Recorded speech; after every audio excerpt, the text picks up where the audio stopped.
ओम परमात्मने नमः। श्रद्धालु भक्तों, श्रीमद् भागवत महापुराण के प्रथम स्कंद के 10वें अध्याय के अंतर्गत श्री कृष्ण का द्वारका गमन का वर्णन प्रस्तुत करूंगा।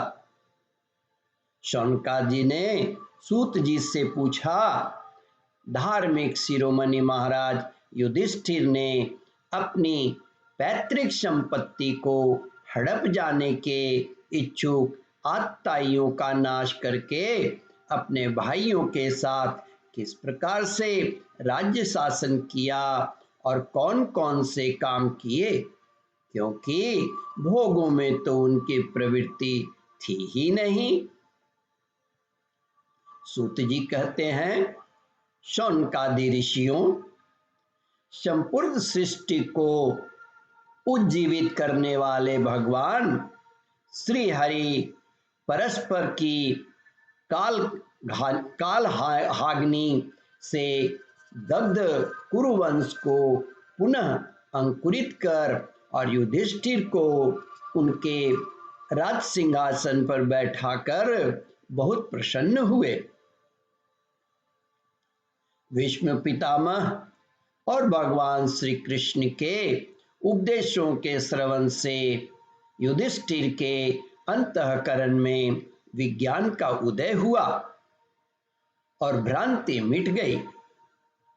भगवान के आश्रय में रहकर वे समुद्र पर्यंत सारी पृथ्वी का इंद्र के समान शासन करने लगे।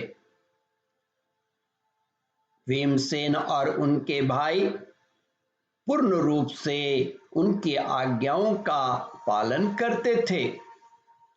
युधिष्ठिर के राज्य में आवश्यकता अनुसार यथेष्ट वर्षा होती थी। पृथ्वी में समस्त अभिष्ट वस्तुएं पैदा होती थीं। बड़े बड़े थनों वाली बहुत सी गौएं प्रसन्न रहकर गौशालाओं को दूध से सींचती रहती थीं। नदियां, समुद्र, पर्वत, वनस्पति, लताएं और औषधियां प्रत्येक ऋतु में यथेष्ट रूप से अपनी अपनी वस्तुएं राजा को देती थी।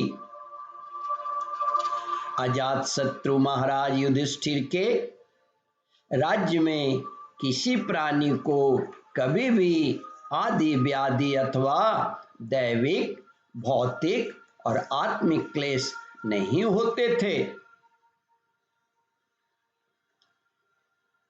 अपने बंधुओं का शोक मिटाने के लिए और अपनी बहन सुभद्रा की प्रसन्नता के लिए भगवान श्री कृष्ण कई महीनों तक हस्तिनापुर में ही रहे। फिर जब उन्होंने राजा युधिष्ठिर से द्वारका जाने की अनुमति मांगी, तब राजा ने उन्हें अपने हृदय से लगाकर स्वीकृति दे दी। भगवान उनको प्रणाम करके रथ पर सवार हुए। कुछ लोगों जो उनके उम्र के समान लोग थे, उनका आलिंगन किया और कुछ छोटे जो उनसे छोटे उम्र वाले थे, उन्होंने कृष्ण को प्रणाम किया।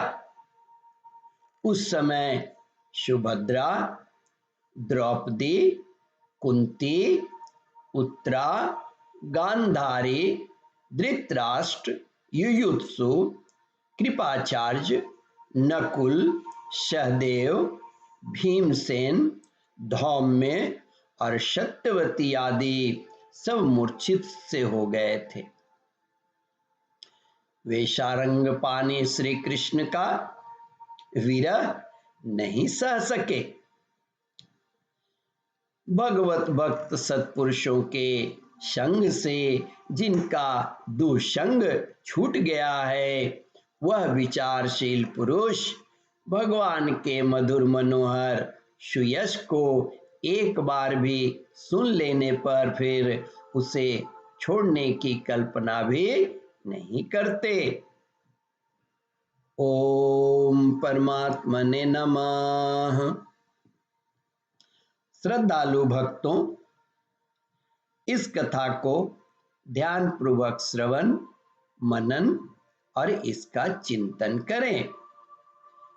इस कथामृत का रसास्वादन अपने बंधु बांधवों को भी करावें।